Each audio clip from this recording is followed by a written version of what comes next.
House Bill 606, a bill to amend and reenact a couple sections of the Code of Virginia relating to the number of judges.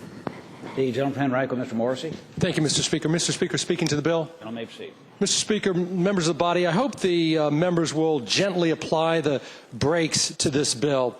We heard yesterday that the validity of the study is questionable and that the methodology used is somewhat troubling. Delegate O'Bannon, who together with myself and many others represent Henrico County, told us that at the end of the day, this bill gives us more MORE judges. But what he didn't say is it gives us fewer FEWER judges where it's really needed. For example, in the city of Richmond, they're losing a circuit court judge, a general district court judge, and a juvenile and domestic relation court judge. This methodology doesn't take into consideration some of those jurisdictions that do an inordinate number of jury trials. I don't know if it's still the case, it's still high, but back in the 90s, regularly, Richmond Circuit Court judges would do 70, 80, sometimes more than that, juries a year. Some judges used to impanel 2 juries a day. The judge that Delegate Lupasi used to clerk for once impaneled 3 jury trials in a single day to deal with that burden. We need to slow down because this methodology and this study was flawed. Delegate Albo suggested that we keep the ball in play, but this golf ball that we're keeping in play has morphed into a rugby ball. It's not the same bill. I'd ask the body to put the brakes on it and examine it critically. Thank you, Mr. Speaker. And vote no for it. I thought that's what you wanted. The gentleman from Fairfax, Ms. Watts. Thank you, Mr. Speaker. Speaking to the bill. Gentleman may proceed.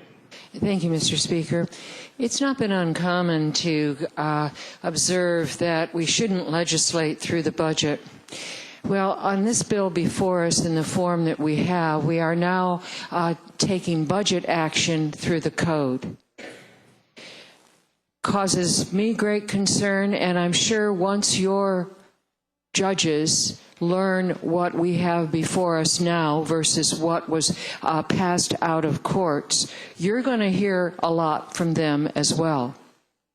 My own example is that when we were losing 1 juvenile court judge, we had the entire bar and the bench very much involved in trying to deal with all of the issues that the study raised.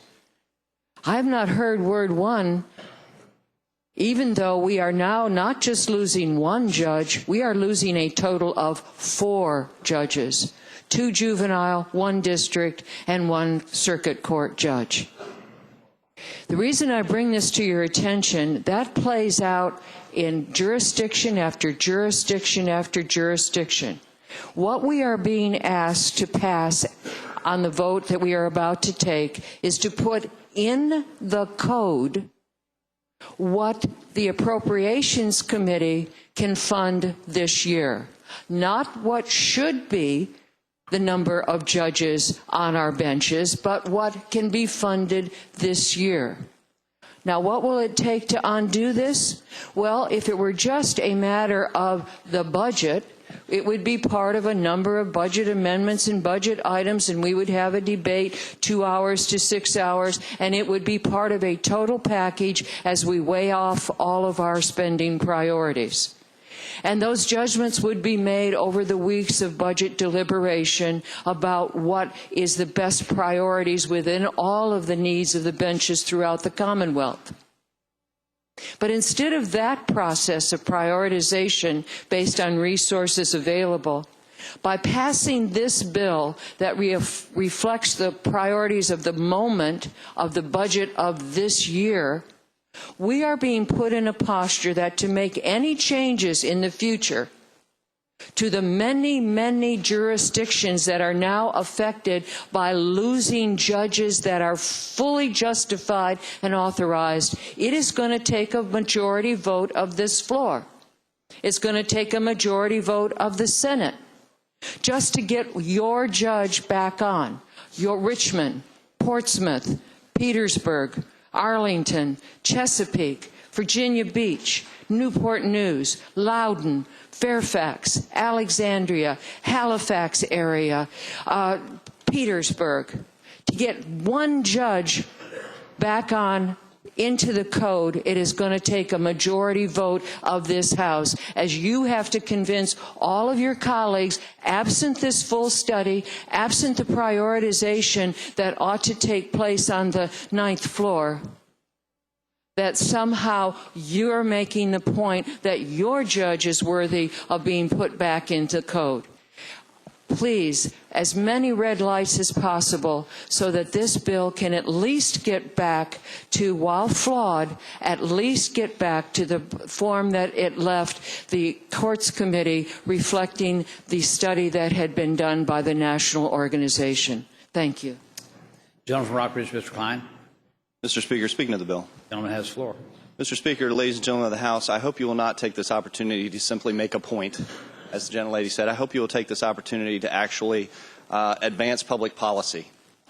The judiciary in Virginia is one of the core functions of government. It is our administrator of our system of justice. Without it, we are lost. And so it is critical that we take this step to update the needs of the judiciary in Virginia.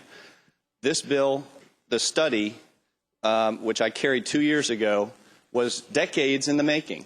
And we all are not happy with the methodology that was used, with how much time was allocated to travel, how much was allocated to interpreters. There's a lot of debate back and forth about the exact methodology that was used, but we need to continue to advance the cause of justice forward by updating the needs of our judiciary to the present day. So while the bill is not perfect, and as you saw yesterday, I offered an amendment because I have issues with the bill too. But out of respect to the need to update our system of justice in Virginia, I'm going to vote for this bill to move the ball forward. I'm going to quote the gentlelady from Richmond yesterday in speaking to the ethics bill. Please don't let the perfect be the enemy of the good here. Let's pass this bill. Thank you.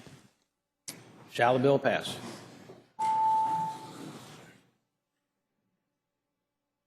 The clerk will close the roll. Ayes 62, noes 36. Ayes 62, noes 36. The bill is passed.